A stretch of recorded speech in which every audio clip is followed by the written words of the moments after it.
ചാരുകേശിയിലേക്ക് ഏവർക്കും സ്വാഗതം. ഞാൻ ജയശ്രീ രവീന്ദ്രൻ, പട്ടാമ്പി. അടുക്കളത്തോട്ടമൊക്കെ ഇങ്ങനെ കാണിച്ചു, അപ്പം മുളക് മാത്രം കാണിച്ചില്ലല്ലോ. നിങ്ങൾ വിചാരിക്കുന്നുണ്ടാവില്ലേ, അടുക്കളത്തോട്ടത്തിൽ അത്യാവശ്യം വേണ്ട ഒരു സാധനം തന്നെയാണ് മുളക് അല്ലേ. അപ്പോൾ മുളക് ഇതുവരെ കാണിക്കാതെ എന്താ വിചാരിച്ചാൽ, ഞാൻ ഈ മുളകൊക്കെ കുഴിച്ചിട്ട് ഈ പറഞ്ഞ ഒരു 2 ആഴ്ച ഇവിടുന്ന് സ്ഥലം വിട്ട് ഞാനിങ്ങോട്ട് വന്ന് കഴിഞ്ഞപ്പോഴേക്കും ഇവിടെ നിറച്ച് വെള്ളീച്ചകളുടെ ഒരു പൂരം തന്നെയായിരുന്നു.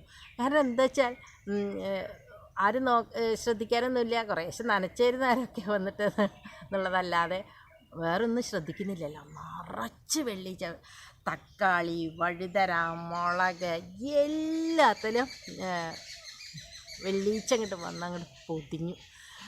പിന്നെ ഇനിയിപ്പോൾ എന്താ ചെയ്യണ്ടേ എന്ന് നിശ്ചയില്ലാതായിട്ട് ഞാൻ വന്നിട്ട് ആദ്യം എല്ലാം അങ്ങോട്ട് വെട്ടി കത്തിച്ചു. വെള്ളീച്ച വല്ലാതെ വന്നിരിക്കണതൊക്കെ കട്ട് ചെയ്ത് കത്തിച്ചതിന് ശേഷം നല്ലോണം വെള്ളം എടുത്തിട്ട് സ്പ്രേ ചെയ്ത്, പിന്നെ അങ്ങോട്ട് ഈ നന്മ എന്ന് പറഞ്ഞിട്ട് ഈ തൃശ്ശൂർ കാർഷിക ഗവേഷണം അവർ ഇറക്കണ ഒരു ഇതാണ് നന്മ. അതെടുത്തിട്ട് ആദ്യം അത് 2 ദിവസം തുടർച്ചയായിട്ട് ഇങ്ങനെ ചെയ്തു. പിന്നെ വേപ്പെണ്ണ, പിന്നത്തെ ഒരു 2 ദിവസം കഴിഞ്ഞിട്ട് വേപ്പെണ്ണ, അങ്ങനെ ഒരാഴ്ച ഞാനിങ്ങോട്ട് കണ്ടിന്യൂസ് ആയിട്ട് ഇതിൻ്റെ മുകളിൽ തന്നെ. കാരണം വെള്ളീച്ച ഇങ്ങനെ പറഞ്ഞാൽ ഈ ഇങ്ങനെ ഒരു 10 മണിയായിട്ട് പൂമത്ത് ഇങ്ങനെ ഇരുന്നാൽ ഇങ്ങനെ വെള്ളീച്ചകൾ ഇങ്ങനെ പാറി നടക്കുക. അപ്പോഴെനിക്കിങ്ങനെ കണ്ടിട്ട് ഇങ്ങനെ ദേഷ്യം വരിക. കാരണം നമ്മുടെ വെള്ളം മുഴുവൻ അവർ തിന്ന് നശിപ്പിച്ചേക്കണം. ഈ വെള്ളീച്ച വന്നിരുന്നാൽ ഇങ്ങനെ വെളുത്തും കൊണ്ട് ഈ ഇലയുടെ പുറകുവശത്ത് കാണുന്ന ഇങ്ങനെ വെളുത്തും കൊണ്ട് കാണും. അത് അവിടെ ഇങ്ങനെ പെരുകണം. അത് ഈ ഇലയിൽ വന്നിരുന്നിട്ട് അവർ ആ നീരൂറ്റി കുടിക്കുകയാണ്. ചെടി അങ്ങനെ വളർച്ചയൊക്കെ മുരടിച്ച് അങ്ങനെ ഇങ്ങോട്ട് പോകും.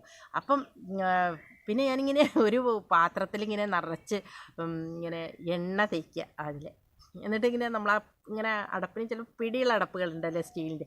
എന്നിട്ടിങ്ങനെ വെച്ചിട്ട് ഇങ്ങനെ ഒരു 10 മണിക്ക് ഇങ്ങനെ നമ്മൾ മുറ്റത്തേക്കൊക്കെ ഇറങ്ങുന്ന ഈ വെള്ളീച്ചകൾ ധാരാളം ഉണ്ടാകും. ഇങ്ങനെ വട്ടത്തിൽ അവർ പറക്കും. എന്നിട്ട് ഞാൻ ഈ വെള്ളീച്ചകളിങ്ങനെ ഈ പാത്രം വെച്ചിട്ട് അങ്ങനെ കുറേ ഇങ്ങനെ അടിച്ച് ഇങ്ങനെ ആക്കിയാൽ നമ്മളിത് എടുത്ത് നോക്കിയാൽ കാണും നിറച്ച് വെള്ളീച്ചകൾ. അപ്പോൾ അങ്ങനെ കുറേ എണ്ണത്തിന് ശരിയാക്കി. പിന്നെ മഞ്ഞക്കണികൾ ഇങ്ങനെ ധാരാളം വെച്ച് കൊടുത്തു. നിങ്ങൾ നോക്കിയാൽ കാണുന്നത് അവിടെ ഒരു മഞ്ഞയുടെ ഒരു ഇതിൻ്റെ അപ്പുറത്ത് അവിടെ വെച്ചിട്ടുണ്ടെങ്കിൽ ഒരു ഇതിലൊക്കെ ആകുമ്പോൾ ഇങ്ങനെ ആ മഞ്ഞ കാണുന്നുണ്ടാവും നിങ്ങൾക്ക്. ഇടയ്ക്കിടയ്ക്ക് ഇങ്ങനെ മഞ്ഞക്കണികൾ നിറച്ചായിട്ട് വെച്ച് കൊടുത്തു. അപ്പം മഞ്ഞക്കണികൾ നമുക്ക് വാങ്ങിക്കാൻ കിട്ടും. അതിലൊരു ഇങ്ങനെ ഒരു പശ പോലത്തെ ഒരു സാധനമുണ്ട്, ഒരു മഞ്ഞ നിറത്തിലുള്ള. അത് നമ്മളിങ്ങനെ വെച്ച് കൊടുത്താൽ അതിലൊക്കെ വന്നിട്ട് അവർ കൂടും. പിന്നെ നമ്മൾ ഈ മഞ്ഞ കളറിലുള്ള ടിന്നുകളിലൊക്കെ എടുത്തിട്ട് ഞാൻ ഗ്രീസ് പുരട്ടി അതൊക്കെ അവിടെ ഇവിടെയൊക്കെ കൊണ്ടുവച്ചു. ഈ മഞ്ഞക്കണി നല്ല ഇഫക്റ്റീവാണ് കേട്ടോ, നല്ലോണം ഈച്ച. ഇനി മഞ്ഞ നിറത്തിലുള്ള എന്ത് വസ്തുക്കൾ കിട്ടിയാലും ഞാൻ അതിൽ ഗ്രീസ് പുരട്ടുക, അല്ലെങ്കിൽ വേപ്പെണ്ണ പുരട്ടുക, എന്നിട്ട് ഇങ്ങനെ കൊണ്ടുവയ്ക്കുക. അതിൻ്റെ ഏകദേശം ആ ഉയരത്തിൽ ഇങ്ങനെ കൊണ്ടുവച്ചാൽ മതി. എന്നാൽ കുറേയൊക്കെ അതിൽ വന്നിട്ട് നിൽക്കും. പിന്നെ ഈ കണ്ടിന്യൂസ് ആയിട്ട് പിന്നെ 2 ദിവസം അങ്ങനെ ഒരാഴ്ച കഴിഞ്ഞപ്പോഴേക്കേ അത് ഒരു കൺട്രോളിലായുള്ളൂ. പിന്നെയും ഞാനിങ്ങനെ ഈ വേപ്പെണ്ണ മിശ്രിതം ഇടയ്ക്കിടയ്ക്ക് ഉപയോഗിച്ചു. എന്നാലേ അത് ഇപ്പം എന്നിട്ട് കഷ്ടിച്ച് മുളകൊക്കെ നായി വന്നിട്ടുള്ള അന്ന് നിങ്ങൾക്ക് കാണിച്ചു തരാം. നിങ്ങൾ മുളകൊന്ന് കണ്ടോളൂ. ഇതൊക്കെ ഞാൻ തന്നെ ഇവിടെ വിത്തുണ്ടായത് കുഴിച്ചിട്ടിട്ട് ഉണ്ടാക്കിയിട്ടുള്ള മുളകുകളാണ്. ഇതൊക്കെ ഇപ്പോൾ നന്നായിട്ടൊക്കെ പൂവിട്ട് നന്നായിട്ട് അതിലൊക്കെ നിറച്ച് ഇതിലൊക്കെ ഇത് നോക്കൂ, ഇതിൽ നിറച്ച് പൂവൊക്കെ ഉണ്ട്. ഇതിൽ നിറച്ച് പൂവൊക്കെ ഇട്ടു. അപ്പോൾ ഇതൊക്കെ ഇപ്പോൾ കാണുമ്പോൾ നല്ലൊരു സന്തോഷം തോന്നുകയാണ് കേട്ടോ. അതാ ഇത് വേറൊരു വെറൈറ്റിയാണ്. ഇത് അങ്ങനത്തെ മുളകുകളാണ്. ഇതിലൊക്കെ നിറച്ച് മുളക് നിങ്ങൾക്ക് കാണുന്നുണ്ടാവും. മുളകൊക്കെ നിറച്ചതാ, മുളകുകളൊക്കെ ധാരാളമായിട്ടിങ്ങനെ കാണുന്നുണ്ട്. നിങ്ങൾക്ക് ചിലതൊക്കെ അങ്ങനെ പഴുത്ത് തുടങ്ങി.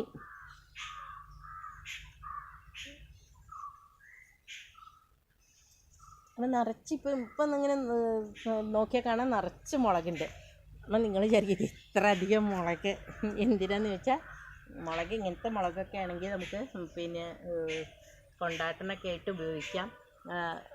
എപ്പോഴും നമുക്ക് ആവശ്യമൊക്കെ കഴിഞ്ഞ് ഇങ്ങനത്തെ മുളകുകളൊക്കെ തന്നെ എടുത്തിട്ട് കയറിയിട്ട് പിന്നെ തൈരിലിട്ടിട്ട് ഉണക്കി അങ്ങനെ കൊണ്ടാട്ടനായിട്ട് നമുക്ക് യൂസ് ചെയ്യാം. അപ്പം മുളക് അധികം വരുന്നത് ഞാൻ അധികം പച്ചമുളക് തന്നെ ഉപയോഗിക്കുള്ളൂ. സാമ്പാറിന് മാത്രമേ ചുവന്ന മുളക് ഉപയോഗിക്കാറുള്ളൂ.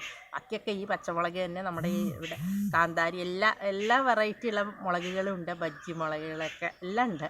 അത് ഞാൻ വേറെ സ്ഥലത്താണ്. അപ്പോൾ അതുകൊണ്ട് അത് പിന്നെ ഞാൻ കാണിക്കാം. ഇതിവിടെ സാധാരണ നമ്മൾ ഉപയോഗിക്കുന്ന ഇങ്ങനത്തെ ഉള്ള മുളകുകൾ. ഇത് നമുക്ക് പിന്നെ എന്ത് കറികൾക്കൊക്കെ അരയ്ക്കുകയും ചെയ്യാം. ഇങ്ങനെ അധികം വന്നു കഴിഞ്ഞാൽ ഇതെടുത്തിട്ട് പിന്നെ കൊണ്ടാട്ടനായിട്ട് നമുക്ക് ഉപയോഗിക്കുകയും ചെയ്യാം. പക്ഷേ ഈ മുളകുകളിൽ ഏറ്റവും ബാധിക്കണത് ഇപ്പം നിങ്ങൾക്ക് നോക്കിയാൽ കാണാൻ ഇതിരുന്നപ്പോൾ ഒന്നങ്ങനെ ഇലകളൊക്കെ നല്ല വൃത്തിയായിട്ട് തന്നെ ഇരിക്കുന്നുണ്ട്. അപ്പോൾ നമുക്കിങ്ങനെ വെള്ളീച്ചകളെയാണ് ഇതിൽ ഏറ്റവും കൂടുതൽ പേടിക്കാനുള്ള മുളകുകളുടെ. പിന്നെ അതുകൊണ്ട് കുരുടിപ്പ് വന്ന് പോവും. പിന്നെ ഞാൻ ഈ കഞ്ഞിയുടെ വെള്ളമൊക്കെ പുളിപ്പിച്ച കഞ്ഞിയുടെ വെള്ളം കുറച്ച് വെളുത്തുള്ളിയും കൂട്ടിയിട്ട് അതിൻ്റെ മുകളിലൊക്കെ തളിച്ചു കൊടുക്കുക. അപ്പോൾ ഈ കുരുടിപ്പിനൊക്കെ നല്ലതാണത്. ഇത് നമ്മളെല്ലാം ചെയ്യുന്ന പോലെ തന്നെ നല്ലോണം ചാണകപ്പൊടിയൊക്കെ ഇട്ടിട്ട് ഗ്രോ ബാഗിലൊക്കെ പിന്നെ നന്നായിട്ട് ചാണകശ്ശേരി ഞാൻ പറയണ എല്ലാ വളങ്ങളും ഇട്ടിട്ട് വളങ്ങളൊക്കെ ഇട്ട് നമുക്കിത് ഉപയോഗിക്കാൻ പറ്റും. പിന്നെ ഗ്രോ ബാഗിലൊക്കെ ഫ്ലാറ്റിലൊക്കെ താമസിക്കുന്നവർക്ക് നന്നായിട്ട് കൃഷി ചെയ്തെടുക്കാൻ പറ്റുന്ന ഒരു വിളവ് തന്നെയാണ്. എല്ലാവരും വീഡിയോ ഒക്കെ സബ്സ്ക്രൈബ് ചെയ്യുന്നുണ്ടാവും എന്ന് വിചാരിക്കുന്നു.